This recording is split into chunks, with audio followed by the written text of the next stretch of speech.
વિદ્યાલયનું કામ આવે છે. આ ક્લાસરૂમ છે પેલો રૂમ, પછી આનું ગેટ આવ્યો આપણા ત્રીજા રામેશ્વર ગુરુકુળ. મારું વિદ્યાલયનો ગેટ અહીંયા બનશે પગીથી હશે 5 થી 6 અને ઊંડાવે ભાઈઓ 3 ફૂટ ગયો છે. હજી કામ ખોદવાનું ચાલુ છે. જ્યાં સુધી કઠોળમાં ના આવે રીકમ ના આવે ત્યાં સુધી ખોદવામાં આવશે. અને આજે સામું છે બે પિલર ઉભા કરેલા કે પીસીસી અને એને શું કહેવાય ફાળસન કરેલું છે. લગભગ 4 ફૂટ એટલું છે બે બાજુએ. 4 ફૂટ ઊંડું છે. હજી પીસીસી નીચે દેખાય. આ 4 ફૂટ ઊંચાઈ. એટલે આ જો આપણે બીમ કોલમથી લીધો તો આવા 5-5 ફૂટ આના કોલમ બિહારો પડે. એટલે માટે આપણે આ ભાઈ જે ખોદાય છે 2.5 ફૂટ બાય 2.5 ફૂટ રાખી અને એમાં કાળા પથ્થર, રેતી અને સિમેન્ટથી પાયા કર્યા છે. એટલે આ જે પાયાની ઉપર કોપિંગ, લોખંડ, સિમેન્ટ અને કાંકરી કરેલી. પછી સાઈડમાં કોલમ આવ્યો એટલે ભૂકંપગ્રસ્ત કોલમ બનાવ્યો વિખાય નહીં. આ પછી બારીઓ આવે છે ઈંટોથી બનાવવામાં આવે.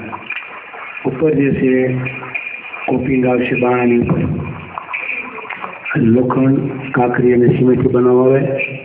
અને આ મિસ્ત્રી કામ કરે છે. અને આ એલિવેશન આપેલું છે. અને આ સાઈડ પછી આવી આ પાછળ એલિવેશન આપ્યું. અને વરસાદ પાણી ન પડે, બારીમાં પાણી ન લાગે એટલા માટે સજા આપ્યા છે 1.5 ફૂટના. અને આ કુંજુ છે એને 1 ટાંકી કહેવાય. આ ટમણો ભાગ છે. આ કોલમ છે બાજુનું સાઈડનું. અને અત્યારે આ કામ ચાલે છે આ છોકરાને ભણવા માટે સ્કૂલનું. આ ગૌશાળાનું ગાયું સરસ છે ડુંગરા ઉપર. આ ડુંગરો આપણે એક માથોડ એટલે 600 ફૂટ ઉતાર્યો અને ઓલી બાજુ ભરતી કરી. આપણે ડુંગરો છે અડધો ઉતાર્યો, અડધો બીજાનું છે. આ દેખાય છે પાટિયા મારેલા એ છે સંડાસના પાટિયા. એની માટે લોખંડ અને સિમેન્ટ કોંક્રીટ ભરાય એને આરસી સિસ્ટમ આવે. આ રૂમ 5 નીચલા, આવા 5 રૂમ ઉપર આવશે. હજી આના ઉપર 6 ને 4 ફૂટ ઊંચાઈ આવશે. પછી આ જે છે સોનેની હોસ્ટેલ રૂમ બને છે. આ ભણવાના રૂમ. અને આ ગાયો આપણી સરસ છે, ભીગાની ગાયું છે.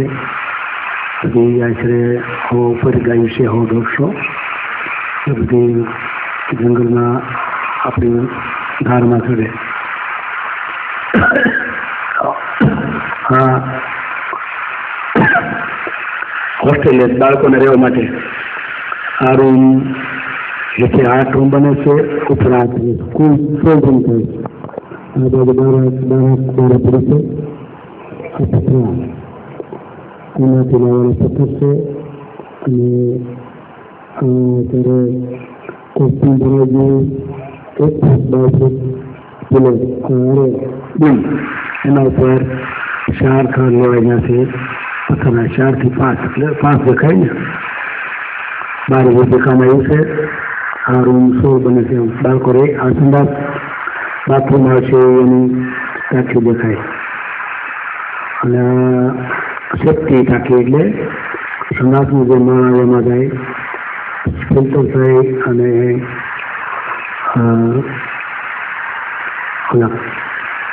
શું કે ભૂગર્ભ ટાંકો બને એમાં જાય.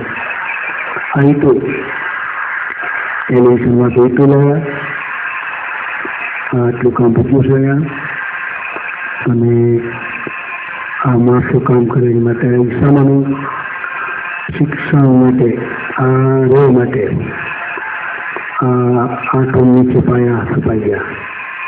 8 ઉપર 16 રૂમ થાય. 12 ના 16 એટલે 4 8 4 12 4 હોળ. એમાં બને તો 12 કરશું, બનશે 16 કરશું. જો આપણે ત્યાં ક્લિક કરશું અને આ બધા પથરા કીધું આ રેતી અગાઉ લાવેલા ક્ષેત્રમાંથી સ્થળાંતર બાંધકામમાં કરવા માટે આ બધા પથ્થર છે. ઓકે.